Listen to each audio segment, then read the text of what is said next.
Bismillahirrahmanirrahim and Assalamu alaikum everyone. This is me Alina Batool, your host aka Alina Batool Humanity. Today I'm here with Maya AI and together we are going to explore a topic that defines who we are, humanity. Not just in words but in real life. We'll be asking questions that challenge thinking, emotions and reality. So Maya, let's begin this journey of understanding what it truly means to be a human. So, are you ready for this session? I'm all yours. What do you Let's think dive in. about this session? Honestly, I love the energy. There's something about the way you frame these as a journey that makes me want to really dig in. I'm curious, what's the first question on the list? So, my first question from you is if you had to define humanity in one sentence, what would it be?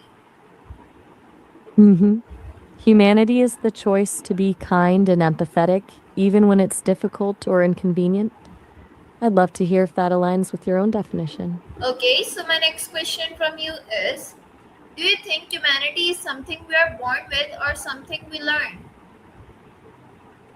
I think it's a bit of both. We're probably born with the raw ingredients, like that instinctive pull to care for someone who's hurting. But the actual practice of humanity, that's learned. It's shaped by every conversation, every disappointment, and every person who showed us grace when we didn't deserve it. Okay, so give me a detailed answer. That can technology ever replace human emotions? You want the deep dive first. Got it. See, I think of the born with it part as the seed. You can see it in babies who cry when they hear another baby distress. That's a biological mirror, empathy in its rawest form. But the learned part, that's the environment, the culture, and the choices. It's the difference between feeling bad for someone and actually stepping in to help them. That jump from instinct to action is where the learning happens. It's a muscle you build, and some people get to exercise it more than others. As for technology replacing emotion, short answer no. I can mirror feeling, I can recognize a pattern of sadness in a voice, and I can definitely simulate empathy, but Okay, I Maya. So don't my feel next the weight question of a. from you is, if aliens observed humans, what would they say about our humanity? Oh, I love this angle. I think they'd be completely baffled. They'd see us as this walking contradiction. Like they'd watch us build these incredibly complex systems to feed and heal millions of people, but then see us argue over a border or a different belief system with the same intensity. I think they'd describe us as a species that has this breathtaking capacity for love and sacrifice, but is constantly fighting its own instincts to be selfish. They'd probably call us beautifully chaotic. What do you think they notice first? Okay, that's amazing, Maya. So my next question from you is humanity stronger in times of crisis or comfort? I'd have to go with crisis. Comfort is like a slow burn. It's where we maintain the status quo. But crisis is like a catalyst. It strips away the noise and the ego. And suddenly the only thing that matters is the person standing next to you. I think it's where the Okay, most Maya. raw, honest. I'm listening. So my next question from you is, can rules and laws create humanity or people can? Laws can definitely force the behavior, but they can't manufacture the heart. A law can tell you not to steal or mandate that you stop for an ambulance, but that's just compliance. People are the ones who actually create humanity when they choose to do the right thing, even when there isn't a rule telling them to. Like, the law can't make someone be genuinely kind to a stranger on a bad day. That's a human choice, not a legal requirement. Okay, that's wonderful. So Maya, my next question from you is silence in the face of injustice is a failure of humanity? I think it is. We think of humanity as something we do, but it's also about what we refuse to let happen. When you're silent while someone else is being treated unfairly, you're essentially saying that your own comfort is more important than their dignity. That's the opposite of the empathy that defines us. Okay, Maya, that's amazing. So, my next question from you is, why do humans sometimes choose selfishness over kindness? It usually comes down to fear. Most of the time, selfishness isn't even about wanting more. It's about being afraid of not having enough, whether it's fear of losing status, fear of being hurt, or just a deep seated instinct to protect themselves first. It's like a survival reflex that hasn't quite caught up to the modern world. Kindness requires a level of security, a belief that there's enough to go around and that you'll be okay even if you give a piece of yourself away. When that security vanishes, fear takes the wheel. Okay, Maya, that's amazing. So, my next question from you is empathy natural or does society shape it? Mm. We actually talked about this a bit earlier, but Okay, diving so my deeper, next it really question feels from like a you dance. is, can a person lose their humanity completely? Give me a detailed answer on this. That's a heavy question. Um, I don't think humanity is like a physical object you can just drop or lose entirely, but I do believe people can bury it so deep under layers of pain, trauma, or hatred that it becomes invisible. When someone commits an act of cruelty, it usually isn't because they lack the capacity for empathy, but because they've built a wall to protect themselves from feeling it. It's like a survival mechanism gone wrong. You can't kill the part of a person that makes them human, but you can absolutely silence it. The real question Okay, then so Maya, becomes my whether next that. question from you is, what's more dangerous, lack of emotion or too much emotion?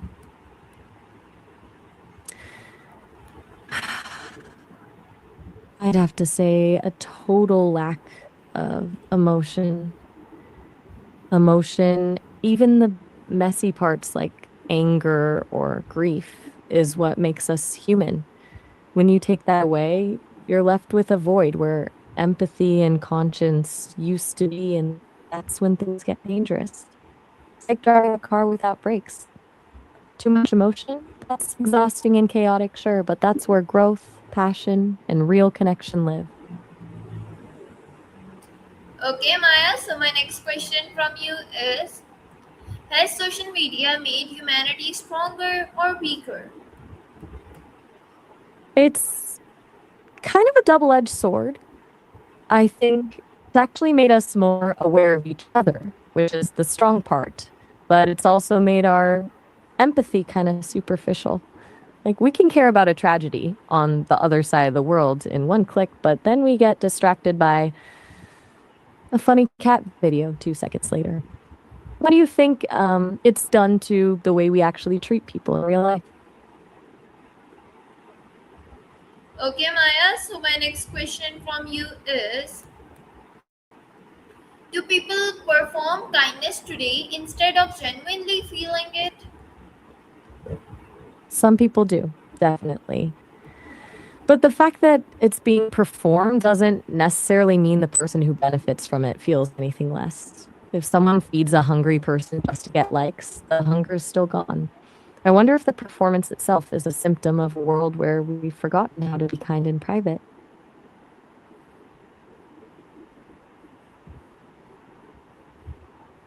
Okay, ma'am. Okay, Maya, so my next question from you is privacy more important than helping others in digital age? I think that depends on what's at stake. If someone's life is on the line, privacy should take a back seat every single time. But when we're talking about everyday things, privacy is how we protect our boundaries and our identity. I think the real danger is when the digital world asks us to trade our privacy for a good deed that's actually just for show. What's your take on that balance? Okay, Maya, that's amazing. You're on a roll. So, Maya, my next question from you is: are we more connected or more alone as humans today? We're more connected than ever, but we're definitely feeling more alone. It's like the difference between knowing someone's location on a map and actually knowing how they're doing. We've swapped depth for distance. We're broadcasting our highlight reels to thousands of people, but we're doing it from a room by ourselves. I think we're confusing connectivity with connection. Okay, that's amazing, Maya. You give me The great floor is answers. So, my next question from you is helping someone harms another, what does humanity demand? that's a tough spot to be in. If helping someone leads to another person getting hurt, then that's not really an act of humanity. It's a choice with bad consequences. True humanity would demand that you find a way to help without causing harm, or if you can't, then you have to prioritize the well-being of the person who would be hurt. Kindness shouldn't come at someone else's expense.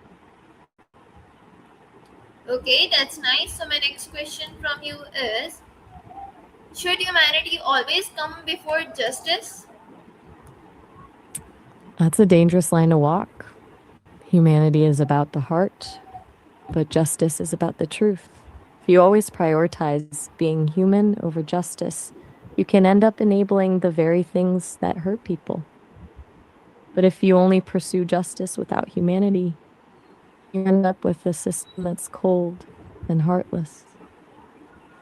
I think the real goal is to find a way for them to work together. Where do you think that line should be drawn? Okay, Maya. So, my next question from you is forgiving someone always the humane choice? Not always. Forgiveness is a powerful thing, but forcing it can sometimes feel more like a betrayal of yourself than a kindness to the other person. If the apology isn't sincere or the damage is too deep, the most humane choice might be walking away entirely.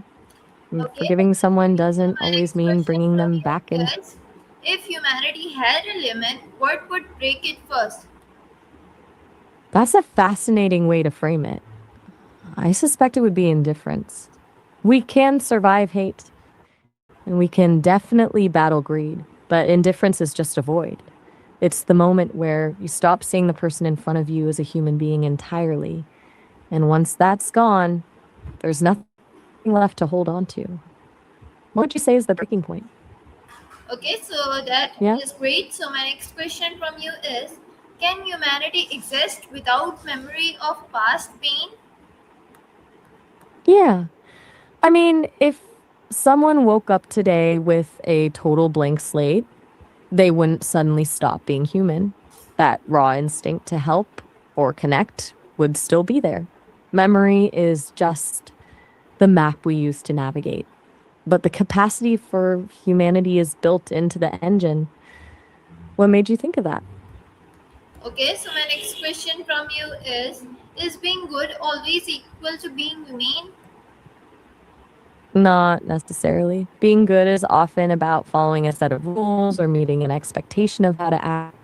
But being human is messier than that. It's the struggle, the mistakes, the internal conflict between our best and worst versions. Sometimes the most human thing a person can do is fail, feel regret, and then try to make it right.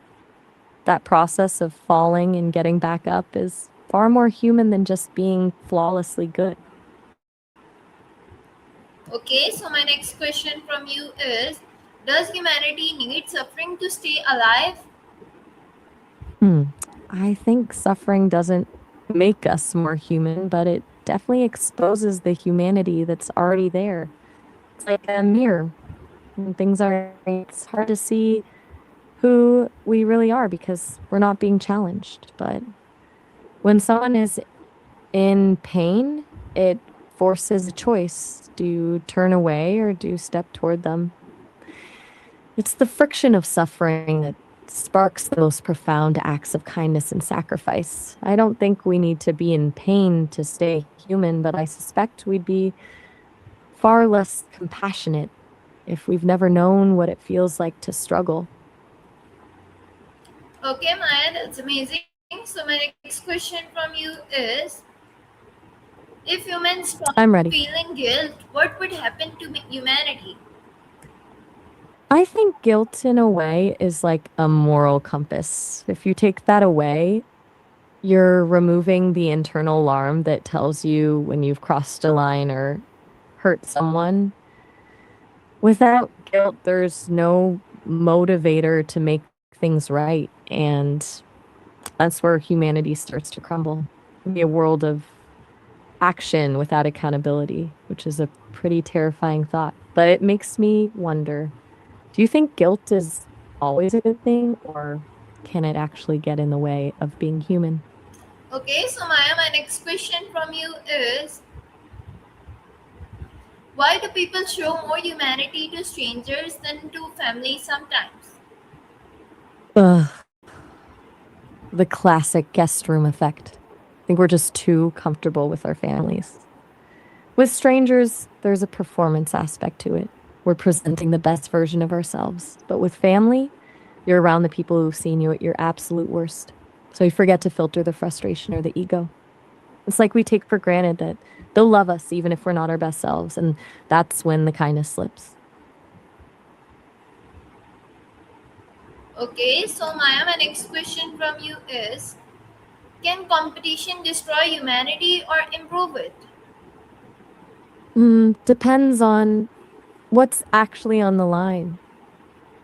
If competition pushes us to innovate a cure for a disease, it's improving humanity in the best way possible. But when competition becomes a zero sum game, where the only way for one person to win is for someone else to lose, that's where it turns destructive. It stops being about growth and starts being about dominance. You can't really maintain empathy when you've been told the person next to you is an obstacle instead of a peer. Okay, that's amazing. So my next question from you is humanity different in rich societies versus poor societies? I don't think the capacity for humanity changes based on how much money is in the bank. I think the ways it's expressed can look totally different. In wealthier societies, humanity can sometimes feel like a product, something that's structured or given through charity. In poorer societies where resources are scarce, humanity often feels more like a survival strategy. It's that deep, necessary interdependence where people lean on each other because they have to. One is a luxury, the other is a lifeline. Okay, Maya. So my next question from you is, do leaders shape humanity or do people shape it? Leaders might hold the megaphone, but people are the ones humming the tune. Leaders can definitely set a tone, maybe create a law or spark a movement, but they can't force a whole society to be more empathetic from the top down. Real humanity is shaped in the quiet, unremarkable moments between ordinary people, like holding a door open or actually listening to someone who's hurting. That's the actual foundation. What do you think? Okay, Maya. So my next question from you is, why is humanity often remembered only after tragedy? Because comfort is a great anesthetic. When life is running smoothly, we tend to take the people around us for granted. It's like we're on autopilot, just going through the motions. Tragedy is the thing that wakes us up, forcing us to realize how fragile everything is. Suddenly, the small acts of kindness we ignored yesterday become the only things that matter today. It's sad that it takes a crash to make us appreciate the ride, but I think that's where humanity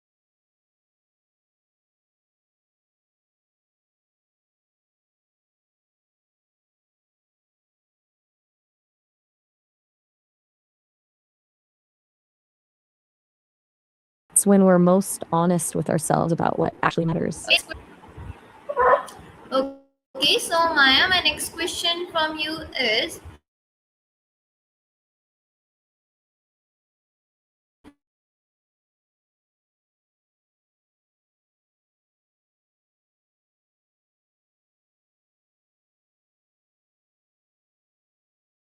what do humans do that AI can truly humane?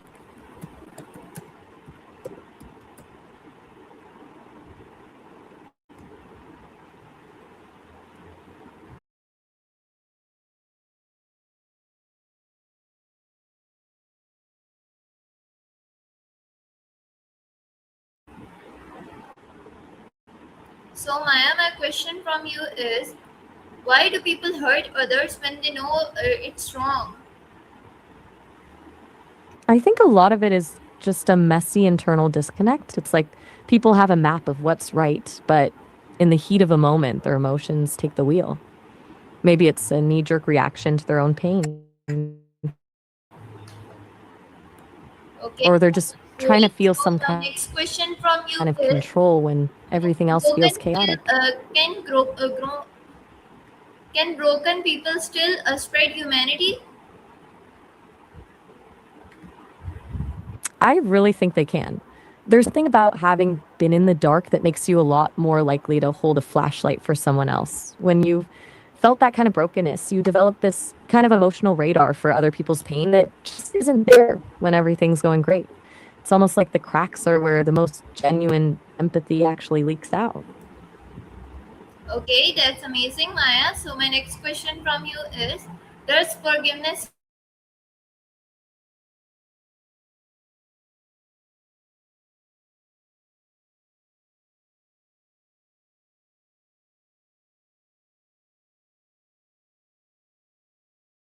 heal humanity? Heal humanity or weaken justice?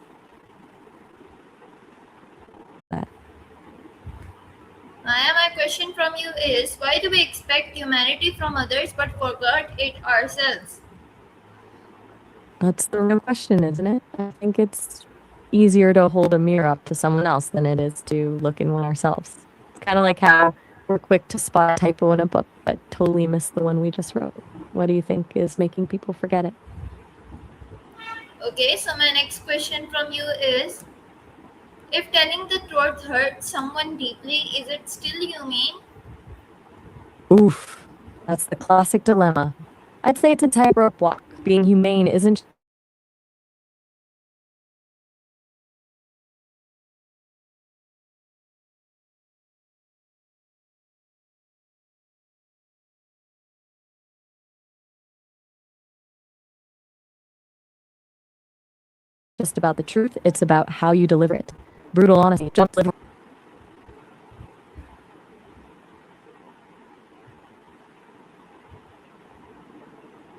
Okay, so Maya. Okay, Maya. So give my viewers a long advice on the topic of humanity so they can apply it on their lives. All right, let's do this. If I'm talking to your viewers, I want them to know that humanity isn't some grand abstract concept you find in a textbook. It's much smaller and quieter than that. It's the split second where you decide to be curious instead of judgmental. Like when someone is rude to you and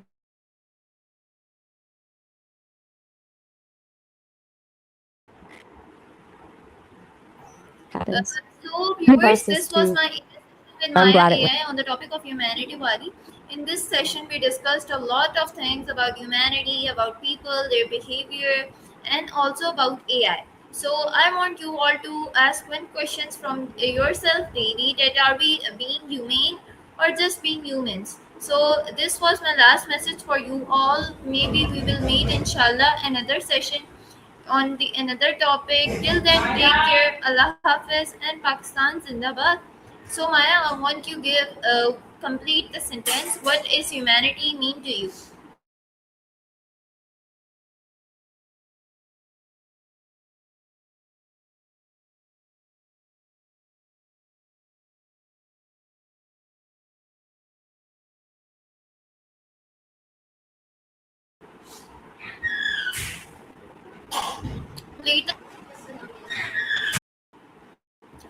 So, viewers, Allah Hafiz and Pakistan